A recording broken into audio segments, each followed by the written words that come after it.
So in the previous class, we are discussing about the worm and worm wheel. So the designation for the worm and worm wheel is given by Z1, Z2, QF.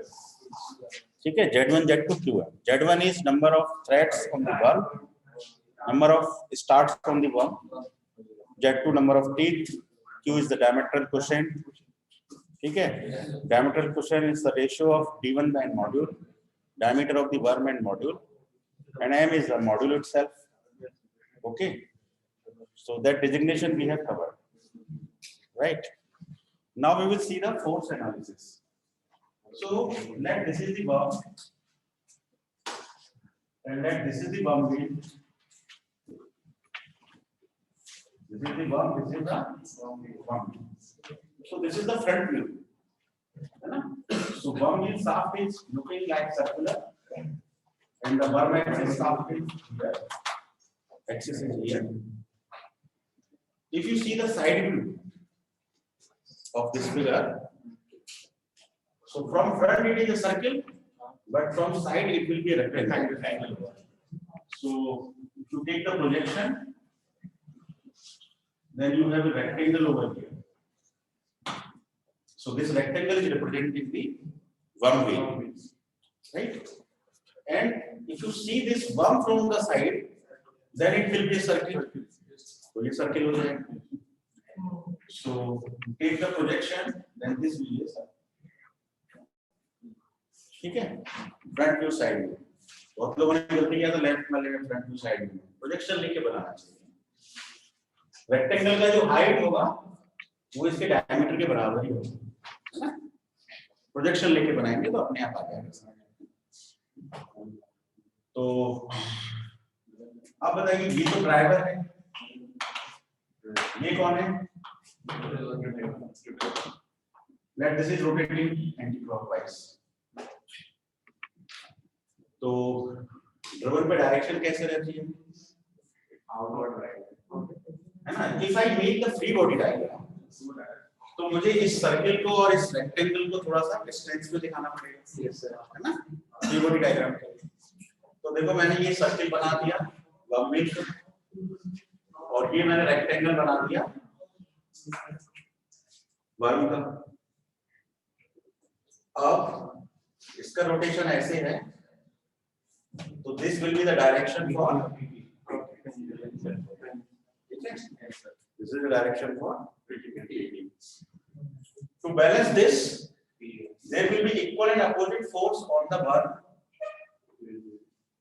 There will be equal and opposite force on the worm reaction part. Yes, sir. So this force is trying to rotate the worm wheel. That's why it is tangential force. But this force is in the axial direction. So it is providing the thrust to the worm. It is not tangential to the worm, it is providing thrust to the worm. Okay? So this force is PA. It is not PT. अभी इस पर और helical में हम क्या कर रहे थे? उधर PT इधर PT दोनों इक्वल है ना? गियर का PT और इधर पिनियन का PT। लेकिन यहाँ पे डिफरेंस है वर्म और वर्म व्हील पे जो टेंजेंशियल है उतना ही फोर्स वर्म पर एक्साइल डायरेक्शन में है, थ्रस्ट है, थ्रस्ट फोर्स है। ठीक है? तो यदि मैं वर्म के लिए सफिक्स यूज करूं वर्म, ठीक है, तो वर्म के लिए जो फोर्स होंगे, तो वर्म के टेंजेंशियल को मैं बोलूंगा PT1, वर्म के थ्रस्ट को मैं बोलूंगा PA1, और वर्म के जो फोर्स परपेंडिकुलर फोर्स होता है, रेडियल फोर्स होता है, उसको मैं बोलूंगा PR। These are the three forces. Similarly, there are three forces on the worm wheel also. One is PT2, one is PA2 and one is PR2. तो कुल मिलाकर कितने फोर्स हैं? 6। 3 फोर्स वर्म पे हैं, 3 फोर्स वर्म पे हैं। ठीक है? तो जब भी हमें कभी फोर्स कैलकुलेशन करनी होगी तो हमें 6 बताने पड़ेंगे। ठीक है? लेकिन होता क्या है कि ये वर्म व्हील का है तो इसको तो क्या बोलेंगे? PT2, और ये वर्म का है तो ये PA1। अब ये दोनों आपस में इक्वल हैं, तो PA1 equal to PT2, PT2 equal to PA1, they are equal in magnitude but opposite in direction. मतलब एक निकल गया तो दूसरा निकल गया। तो 6 फोर्स है तो 3 ही निकालने की जरूरत है, बाकी 3 इक्वली होंगे बट अपोजिट इन डायरेक्शन होंगे। ठीक है, तो मैग्नीट्यूड तो 3 का ही निकालना है आपको जब भी फोर्स कैलकुलेशन। ठीक है, तो यहाँ कुछ एक नई बात है, मतलब इसका टेंजेंशियल इसके एक्सियल के बराबर है, थ्रस्ट के बराबर है, तो इसलिए मैंने यहाँ पे इक्वल कर दिया है, PA1 equal to PT, right. Similarly यदि आप इधर देखें,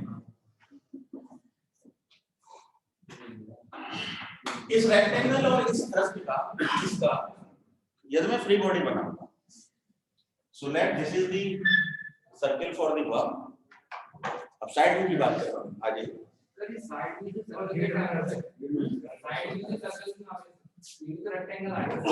वर्क में नहीं, देखो मान लो कि ये वर्क में, ठीक है, फ्रंट से देखने पर रेक्टेंगल दिख रहा है, साइड से देखने में क्या दिख रहा है, जो जैसा मतलब ये चौक को मान लो, वर्म ऐसा होता है, तो सामने से देखने पे संदीप क्या दिख रहा है, rectangle. So that's why we have made the rectangle for the worm. ठीक है, but we from side view क्या दिखेगा, you will find a circle already, so that's why that is a circle. ठीक है, चेंज हो जाता है, एक में मान लो वर्म रेक्टेंगल है तो दूसरा सर्कल होगा और उसका अपोजिट साइड में हो जाएगा। ठीक है, बहुत इजी है। अब मान लो मैं इसका फ्री बॉडी बनाता हूं, तो मैंने थोड़ा सा गैप बना दिया दोनों। अब यहां पर जो भी फोर्स होगा तो वो तो वर्म को रोटेट करने की कोशिश करेगा, तो ये फोर्स जो है वो टेंजेंशियल फोर्स होगा वर्म के लिए। ठीक है, तो यहां पर जो टेंजेंशियल होगा, यहां पे वो क्या हो जाएगा, थ्रस्ट हो जाएगा, वर्म भी ये इक्वल अपोजिट होंगे। तो यदि ये वर्म है तो ये PT1, तो ये PA,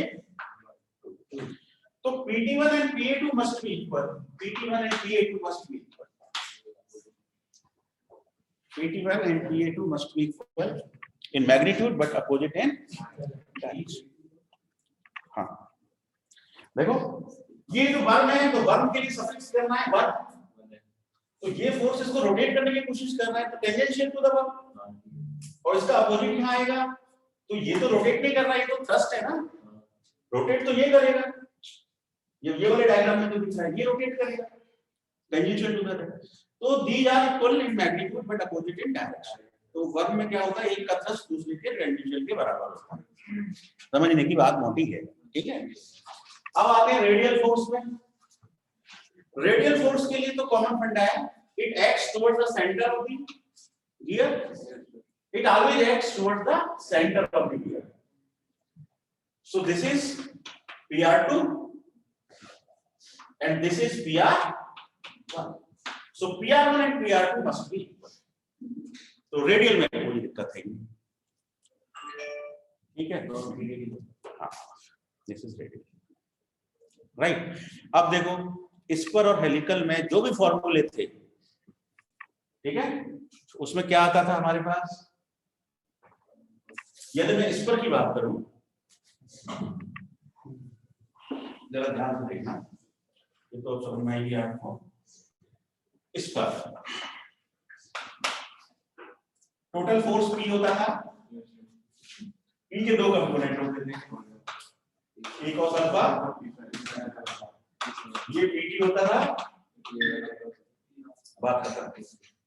तो फॉर्मूला में केवल P, केवल क्या आता था, अल्फा आता था, अल्फा और P, है ना, और बाद में हम डिवाइड करके PR equal to PT tan alpha, ये डिवाइड करेंगे तो PR equal to PT tan alpha आ जाता है। तो कुल मिला के हमको इस P की तो जरूरत ही नहीं पड़ती है, हमें तो जरूरत किसकी पड़ती है, PT, और PT कहां से निकलता है, ट्वाइस mg बाई d से, और md कहां से निकलता है, पावर और rpm से। तो ये कहानी कुछ ऐसे चलती है। तो इस पर की कहानी तो बहुत सिंपल है। ठीक है, अब हेलिकल की कहानी देखो। हेलिकल में क्या होता है, P के दो पार्ट हो गए, एक हो गया P cos अल्फा n, और नॉर्मल डायरेक्शन आ जाती है, पीक टेढ़ा होने की वजह से नॉर्मल डायरेक्शन हो जाती है। तो इसके दो कंपोनेंट हो जाते हैं, P cos alpha and P sin alpha. अब क्योंकि साई एंगल से वो टेढ़े होते हैं तो p cos अल्फा एन के फिर दो पार्ट हो जाते हैं, p cos alpha n cos sine और p cos alpha n sine. ठीक है, तो मैं ये बताना चाह रहा हूँ कि फॉर्मूलों में देखें तो यहाँ पे केवल आपको अल्फा की जरूरत पड़ती है, only alpha you need. Here you need alpha n and sine. यहाँ दो पैरामीटर हो जाते हैं, one is alpha n and one is sine. ठीक है, V1 में भी दो पैरामीटर हो जाते हैं, one is alpha and one is gamma. Gamma is pitch angle, वहां भी दो पैरामीटर है, हेलिकल में भी दो पैरामीटर। ठीक है, लेकिन वर्म के केस में तीन पैरामीटर होते हैं। अब वो तीन पैरामीटर क्या रहते हैं? एक पैरामीटर तो वही होगा अल्फा, प्रेशर एंगल तो होना ही होना है alpha. Second parameter gamma which is known as the lead angle, which is known as the lead angle। ठीक है, लीड एंगल के लिए एक फॉर्मूला बनाते हैं। हाँ, फॉर्मूला लिखा है ना, थोड़ा सा प्रूफ कर देते हैं अभी हल्का सा। हाँ, तो कुछ ऐसे चलती है कहानी। This angle is gamma. ठीक है, ये वाली डिस्टेंस वर्म का, ये मानो कि वर्म के थ्रेड को हमने खोल दिया, वर्म के थ्रेड को हमने क्या किया? खोल दिया। खोल, तो खोलने से उसकी लेंथ कितनी आएगी? उसकी सरकमफ्रेंस के बराबर। तो उसकी सरकमफ्रेंस कितनी है? पाई d1। तो ये वाली जो वैल्यू है वो क्या है? पाई d1। करेक्ट। एक बार खोलने पे वर्म कितना आगे बढ़ता है? अपनी लीड के बराबर। कल लीड की डेफिनेशन बताई थी, एक चक्कर में जितना आगे जाता है वो लीड होती है। तो आपने खोला है तो वो उसकी जो वर्टिकल हाइट है वो कितनी आएगी? L। So this will be the L and this is the lead angle। So tangent gamma perpendicular upon base, so tan gamma can be written as L by यहाँ तक ठीक है। अब देखो ये बात में आपका वर्क पे थ्रेड करने के ये डिस्टेंस क्या कहलाती है? PA। ठीक है, L बराबर क्या होता है? होता है कि नहीं होता? लीड जो है पिच के बराबर होती है सिंगल स्टार्ट में, डबल होती है डबल स्टार्ट में, ट्रिपल होती है। तो Z1 की वैल्यू बदलती रहती है 1 2 3। यदि Z1 1 है तो सिंगल स्टार्ट पिच बराबर लीड, यदि डबल स्टार्ट तो twice P, triple start thrice P। ठीक है, so L can be replaced by PA into Z1। So here in place of L I am writing PA into Z1 और नीचे मैंने लिख दिया पाई। D1 can be written as MQ, D1 can be written as, ये तो हमने कल पढ़ा है, D1 equal to MQ। ठीक है, because there is a meshing, there are teeth on the worm, it is also having certain pitch, it is also having certain pitch। So this pitch and this pitch must be equal because there is a meshing।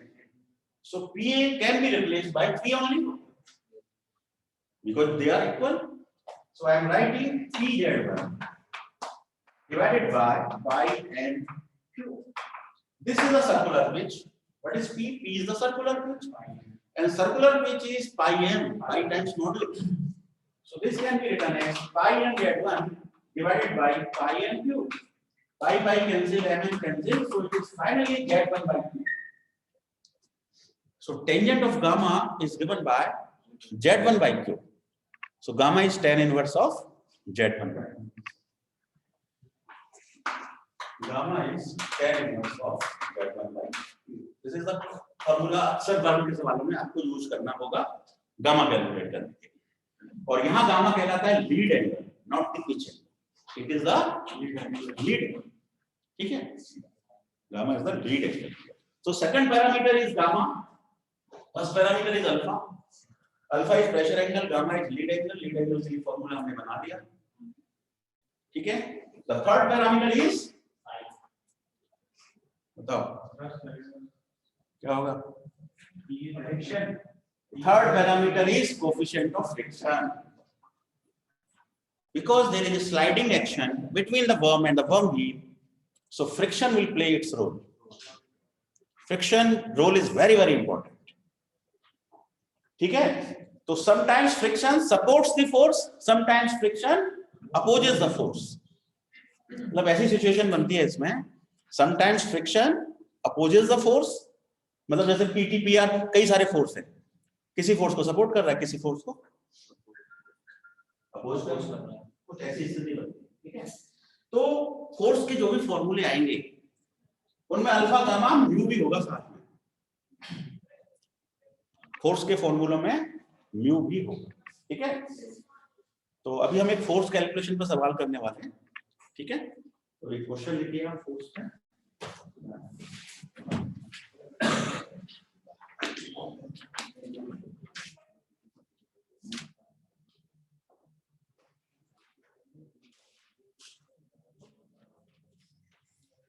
Yes, a spur of straight bevel gears,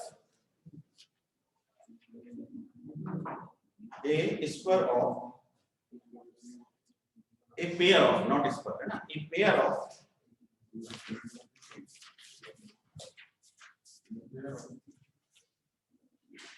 a pair of worm and worm wheel, worm wheel is designated by is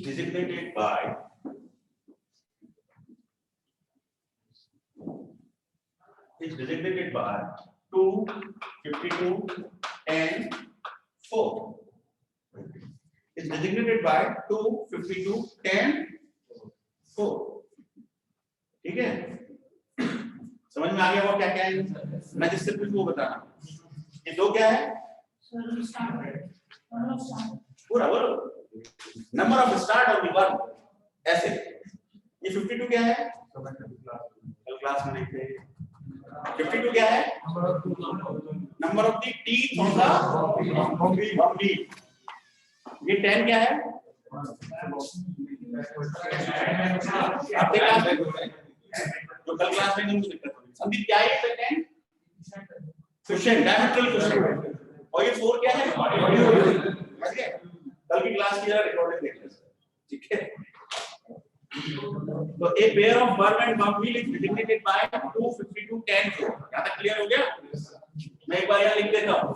Z1, Z2, Q, N. तो Z1 बराबर 2, बातें नहीं करो. Z1 बराबर 2, Z2 बराबर 52, Q बराबर 10, N बराबर 4. ठीक है? इस डिजिग्नेशन से आपको बहुत सारी बातें पता चल जाती है. वर्म का डायमीटर क्या है?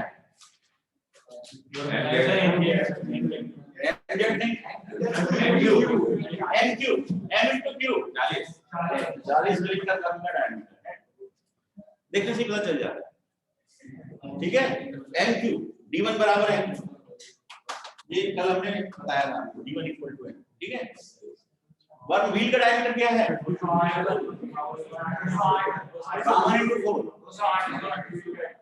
इसको गुणा करोगे वर्म व्हील का डायमीटर, इन दोनों को गुणा करोगे वर्म का डायमीटर. ठीक है? और यहाँ पिच एंगल क्या है? पिच एंगल पिच एंगल नहीं, लीड एंगल निकालेगा.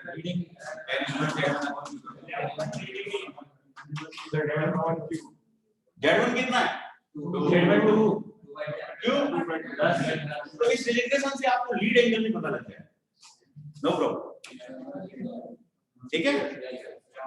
इस डिजिग्नेशन से आपको सब कुछ पता लग जाएगा, मैक्सिमम चीजें पता लग जाएगी. राइट? अब क्वेश्चन आगे लिखिए. 10 kilowatt power, 10 kilowatt power at 720 rpm is supplied to the worm.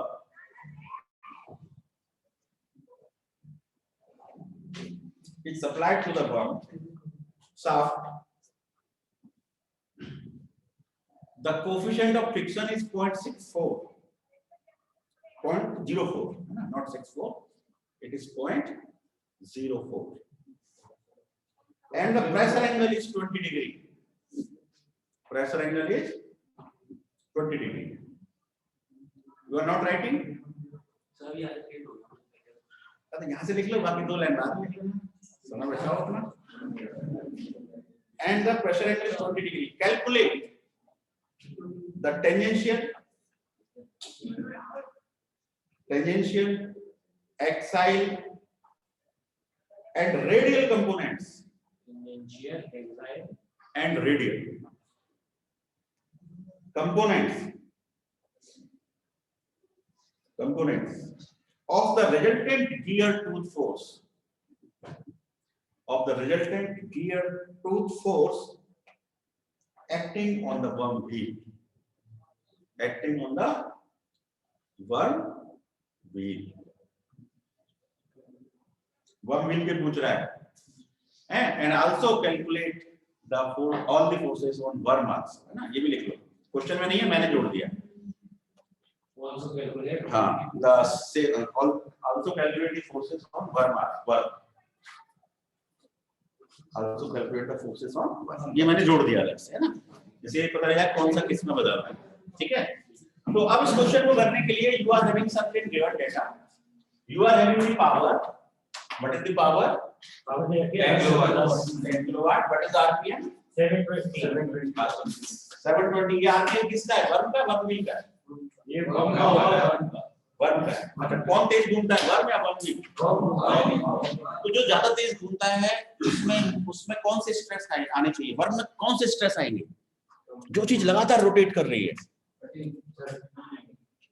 Shaft लगातार रोटेट करता है, तो शाफ्ट में क्या आता था?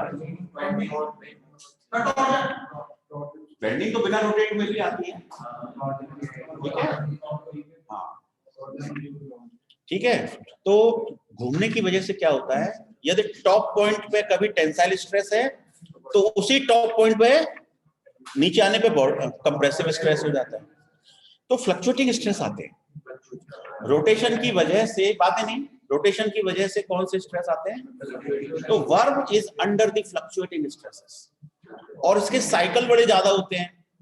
मतलब यदि रोटेशन देखें तो इस पे टीथ कितने हैं?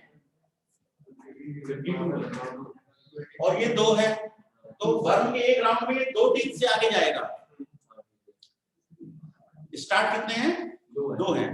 तो वर्म के एक राउंड में 2 टीथ जाएगा, तो पूरा व्हील कितने राउंड में घूम जाएगा?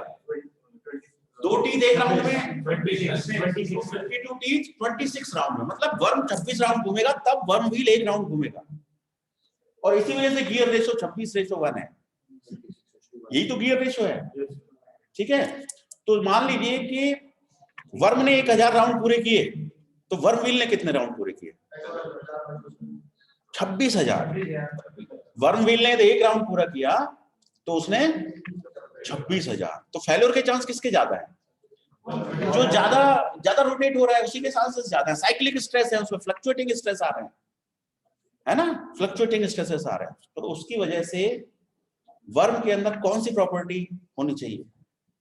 वर्म का जो मटेरियल है वो डक्टाइल होना चाहिए, ठीक है? और उसकी जो एंड्योरेंस स्ट्रेंथ है वो अच्छी खासी होनी चाहिए, so that it should not fail under the fluctuating stresses. तो फिर वर्म के लिए डक्टाइल मटेरियल हम steel, case hardened steel use करते हैं, ठीक है? वर्म के लिए जो जनरल मटेरियल है वो केस हार्डन्ड स्टील। अब वर्म व्हील के लिए मटेरियल, तो थोड़ा सा मटेरियल के बारे में यहाँ नोट कर लो। मटेरियल पूछ लेते हैं। So material for the worm wheel, बात नहीं, material for the worm wheel। Worm के लिए मटेरियल होता है case hardened steel. Material should be ductile,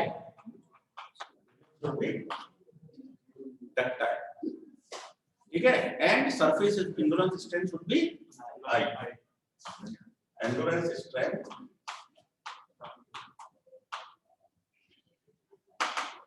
will be more। Fluctuating under stress में होता है ना? It is under fluctuating stresses, under fluctuating stresses. ठीक है, फ्लक्चुएटिंग स्ट्रेस का ग्राफ कैसा होता है, देखो एक तरफ लेते हैं टाइम और एक तरफ लेते हैं स्ट्रेस। तो ग्राफ याद है, मशीन डिजाइन 1 में किया था, बना के दिखाओ जरा कैसा ग्राफ आएगा। टाइम और स्ट्रेस को क्या ग्राफ आएगा, ऑनलाइन तो नहीं पता बना के देखिए।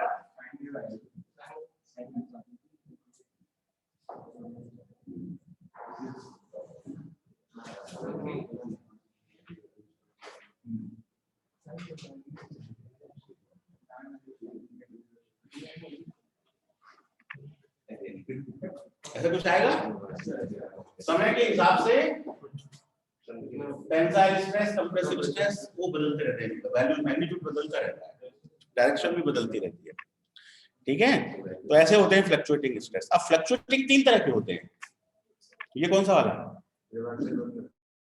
ये रिवर्स बेंडिंग है।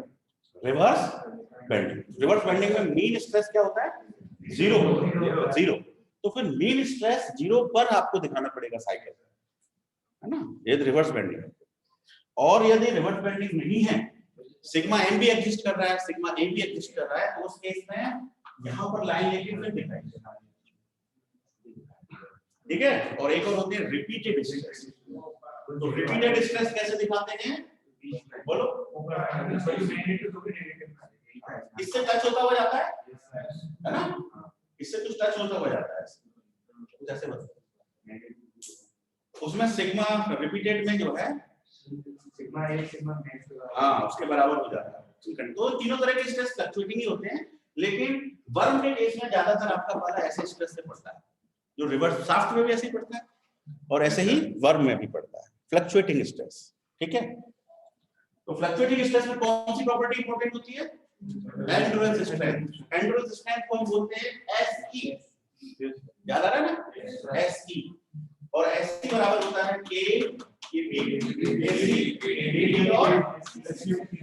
AC dash. अब ये एसी डैश क्या है, मैं जिससे पूछूं बताना, एसी डैश क्या है, कौन बताएगा, एसी डैश ना, एसी पता ना, एसी डैश पता, MD1 पढ़ा है ना आपने, लिखा है what is AC dash, yes Rishabh, corrected endurance strength तो एसी है, what is AC dash, AC dash, yes Sandeep, any memory, 0.5 एसयूटी इसका फॉर्मूला है, बिल्कुल सही है। और इसे कहते क्या है, it is the endurance strength of the specimen. यदि रिवर्स बेंडिंग का एक स्पेसिमेन बनाए और उस स्पेसिमेन को फटीग टेस्टिंग मशीन पर टेस्ट करें, ठीक है, किसी पर्टिकुलर साइज का बनेगा ना, उसकी स्पेसिफिकेशन है, और उसको हम टेस्ट करें और टेस्ट करने पर हम काउंट करें कि वो कितने साइकिल पर फेल हो रहा है, ठीक है। तो वहां से जो हमको एंडोरेंस स्ट्रेंथ मिलेगी, वो एंडोरेंस स्ट्रेंथ क्या है, उस स्पेसिमेन की एंडोरेंस स्ट्रेंथ है, ठीक है। उस एंडोरेंस स्ट्रेंथ में जब हम के भी केसी से मल्टीप्लाई करते हैं,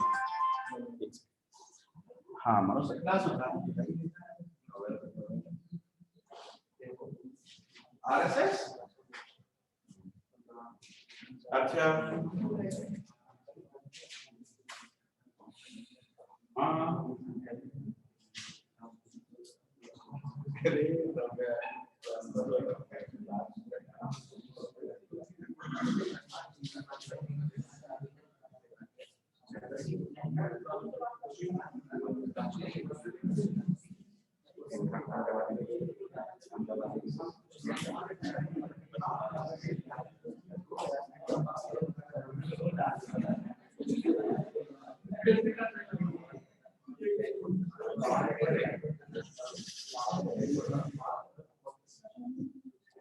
तो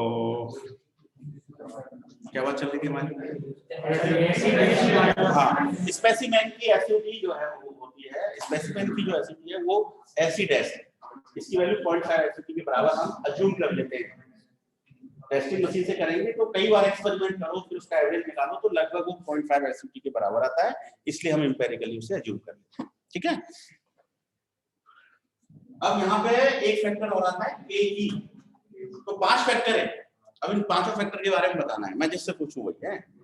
के क्या है? यस, आप व्हाट इज के? नाम क्या है? कौन सा फैक्टर है?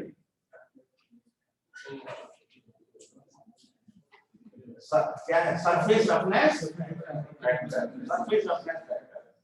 के भी क्या है? कोई भी के भी, yes, size factor. Very good, size factor. Size पर भी डिपेंड करता है ना, वर्म का साइज बढ़ाया तो इंड्योरेंस लिमिट वेरिएट होती है।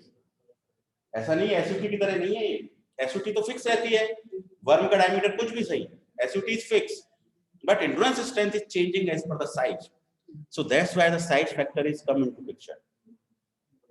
ठीक है? What is KC? Reliability factor. Very good.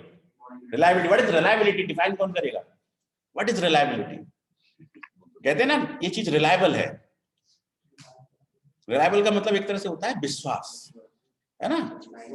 You are a reliable person, मतलब आप पर विश्वास किया जा सकता है, यू आर रिलायबल पर्सन। तो यहाँ रिलायबिलिटी का क्या मतलब है? The product is reliable.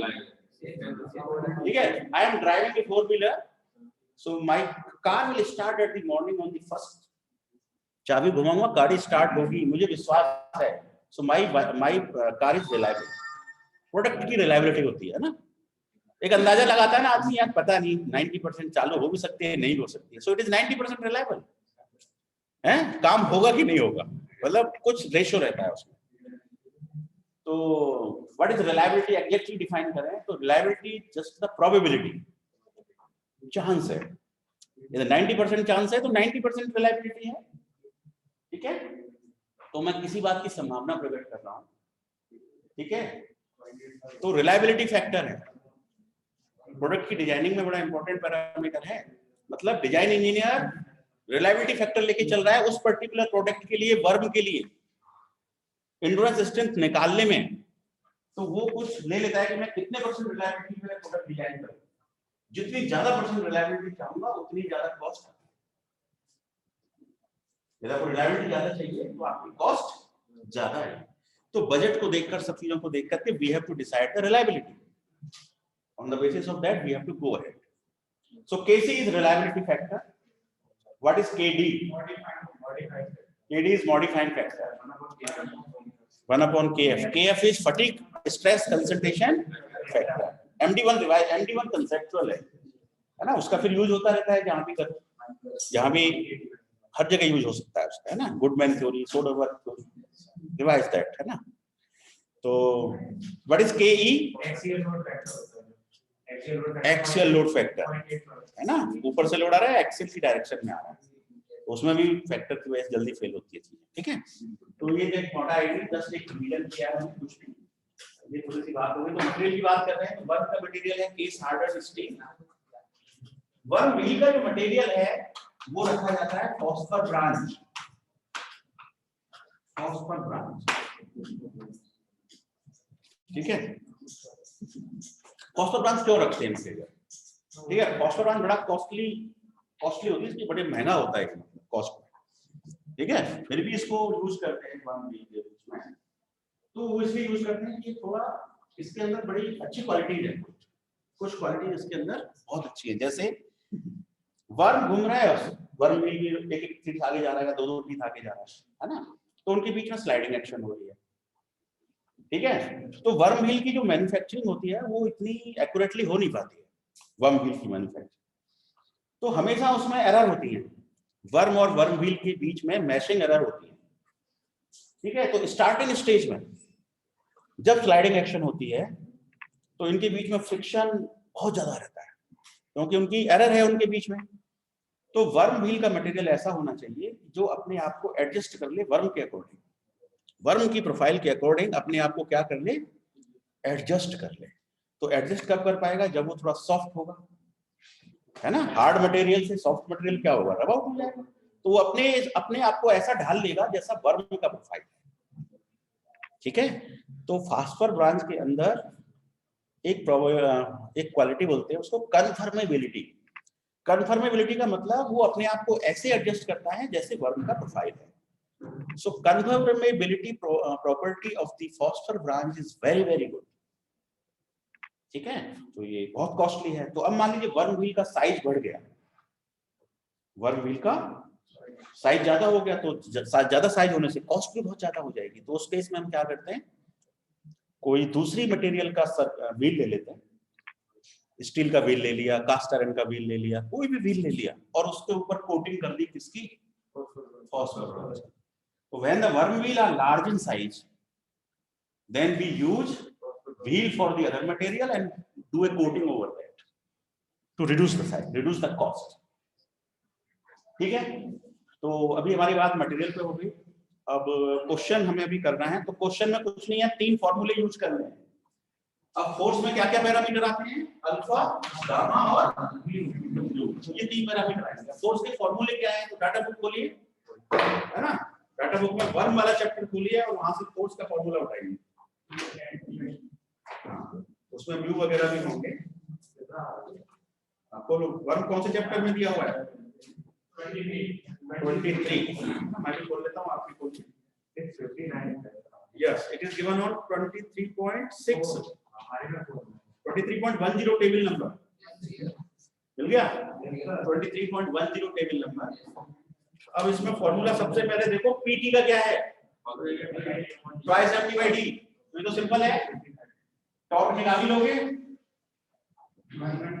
Torque निकल जाएगा, और d1 हो गया 40, खत्म, ट्वाइस एमटी बाय d1 निकाल दो जरा जल्दी जल्दी, फास्ट 5 मिनट में सॉल्व कर दो। मैं आंसर बता देता हूं, table number is 23.10, yes.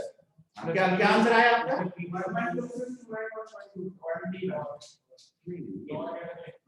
Torque नहीं बताएंगे, फोर्स बताएंगे।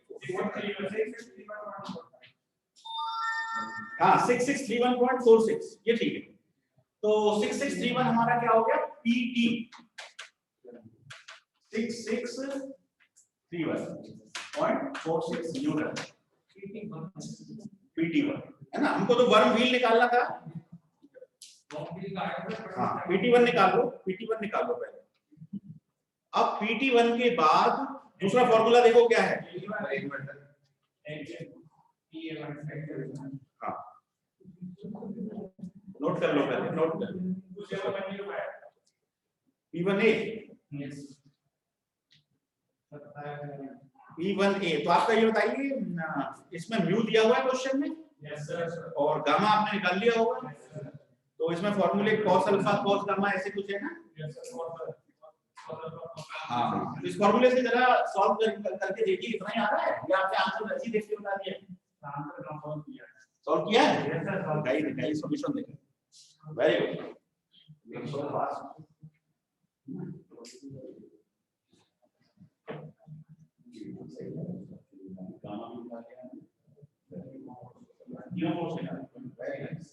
बच्चा ऐसा होना चाहिए, गुड।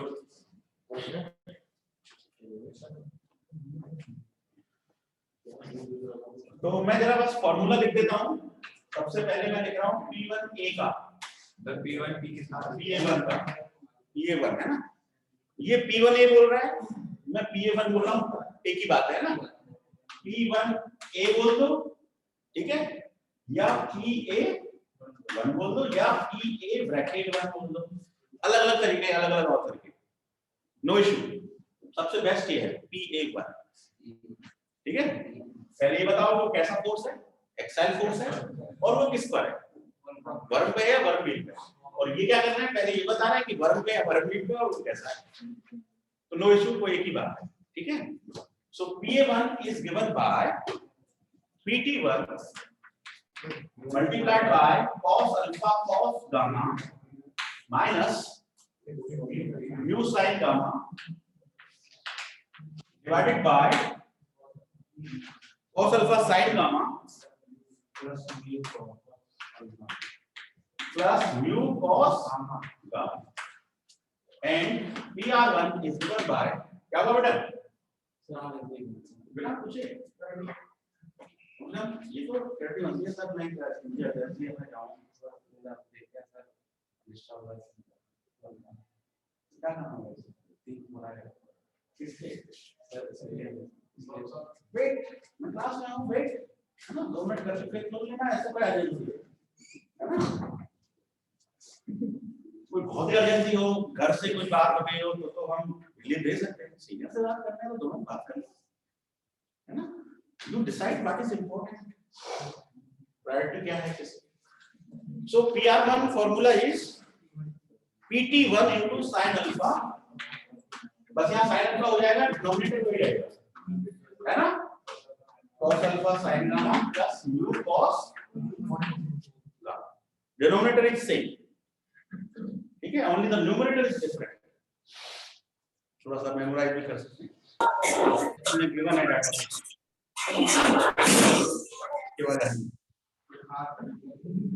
अच्छा चलिए, तो ये आपने सॉल्व कर लिए, everything is given, gamma is given, mu is given, designation is given, so you can calculate the forces, है ना? सो द आंसर्स आर, बताइए, PT1 तो आया 6631.45 PT1, और बताइए PA1 कितना आया, yes 27105.78 unit is Newton, and PR1 is 2